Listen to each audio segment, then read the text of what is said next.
दोस्तों इस वीडियो में सी टेट के प्रीवियस ईयर क्वेश्चन की प्रैक्टिस करेंगे जिसका पहला क्वेश्चन है प्राथमिक स्तर पर एक शिक्षक में निम्न में से किसे सबसे महत्वपूर्ण विशेषता मानना चाहिए। तो इसका सही विकल्प हो जाएगा ए, धैर्य और दृढ़ता। क्वेश्चन नंबर 2 है, एक शिक्षक अपने लोकतांत्रिक स्वभाव के कारण विद्यार्थियों को पूरी कक्षा में कहीं भी बैठने की अनुमति देता है। कुछ शिक्षार्थी एक साथ बैठते हैं और चर्चा करते हैं या सामूहिक पठन करते हैं। कुछ चुपचाप बैठकर अपने आप पढ़ते हैं। एक अभिभावक को यह पसंद नहीं आता। इस स्थिति से निपटने का निम्न में से कौन सा तरीका सबसे बेहतर हो सकता है। तो इसका राइट आंसर हो जाएगा बी, अभिभावकों को शिक्षक पर विश्वास व्यक्त करना चाहिए और शिक्षक के साथ समस्या पर चर्चा करनी चाहिए।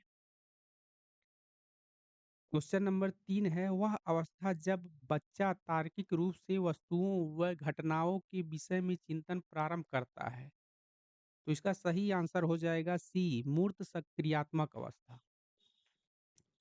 क्वेश्चन नंबर 4 है, मन का मानचित्रण संबंधित है। तो इसका सही विकल्प सी को माना गया है, मन की क्रियाशीलता पर अनुसंधान।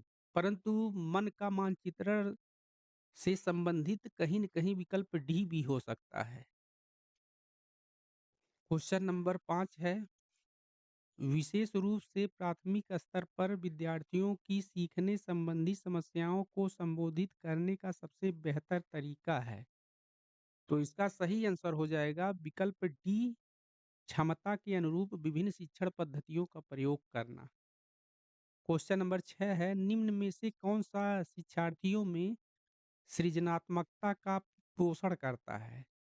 तो इसका राइट आंसर हो जाएगा विकल्प ए, प्रत्येक शिक्षार्थी की अंतर्जात प्रतिभाओं का पोषण करने के अवसर उपलब्ध कराना।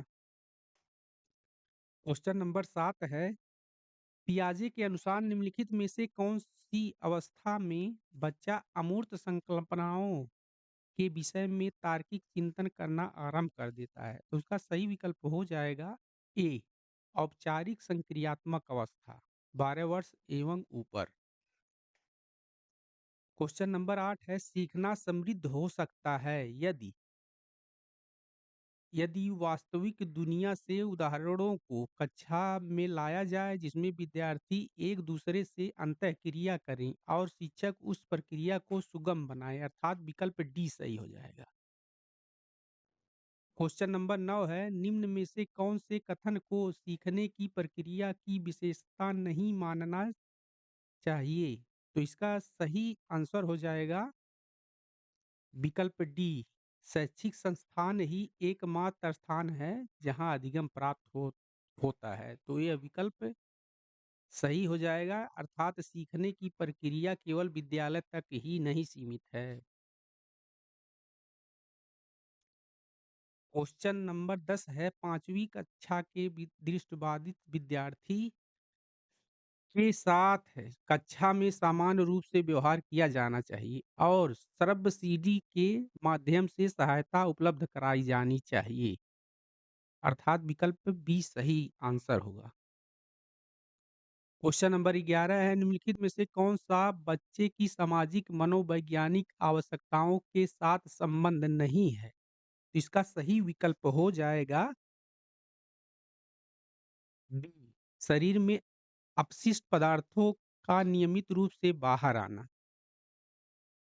क्वेश्चन नंबर 12 है, वह कौन सा स्थान है जहां बच्चे के संज्ञानात्मक विकास को सबसे बेहतर तरीके से परिभाषित किया जा सकता है। तो इसका सही विकल्प हो जाएगा ए, विद्यालय एवं कक्षा का पर्यावरण।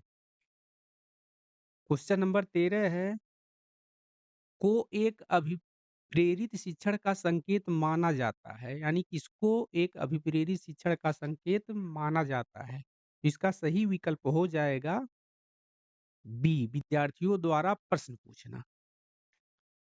क्वेश्चन नंबर 14 है, निम्न में से कौन सा बुद्धिमान बच्चे का लक्षण नहीं है। तो इसका राइट आंसर हो जाएगा डी, वह जो लंबे निबंधों को बहुत जल्दी रटने की क्षमता रखता है। यह बुद्धिमान बच्चे का लक्षण या विशेषता नहीं है। क्वेश्चन नंबर 15 है, बच्चे दुनिया के बारे में अपनी समझ का सृजन करते हैं। इ इसका श्रेय किसको जाता है? इसका सही विकल्प हो जाएगा डी, जीन पियाजे। क्वेश्चन नंबर 16 है, कृतिका अक्सर घर में ज़्यादा बात नहीं करती, लेकिन विद्यालय में वह काफ़ी बात करती है। यह दर्शाता है कि उसके विचारों को विद्यालय में मान्यता मिलती है। तो इसका राइट आंसर हो जाएगा सी। क्वेश्चन नंबर 17 है, एक शिक्षक को अपने विद्यार्थियों की क्षमता को समझने का प्रयास करना चाहिए। निम्नलिखित में से कौन-सा क्षेत्र इस उद्देश्य के साथ संबंध है?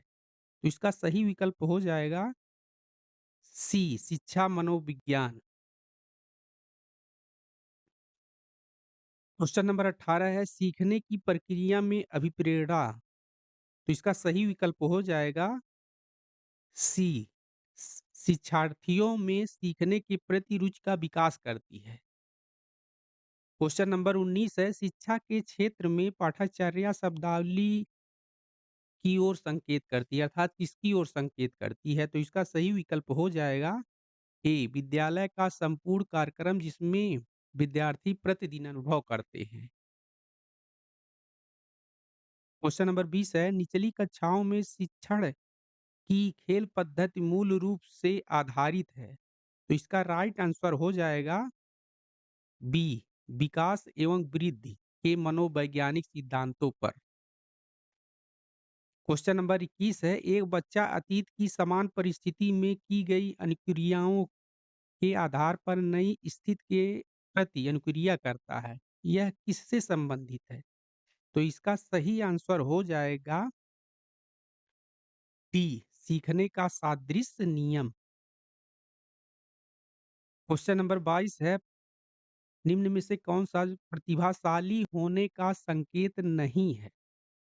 तो इसका राइट आंसर हो जाएगा ए, दूसरों के साथ झगड़ना प्रतिभाशाली होने का संकेत नहीं है।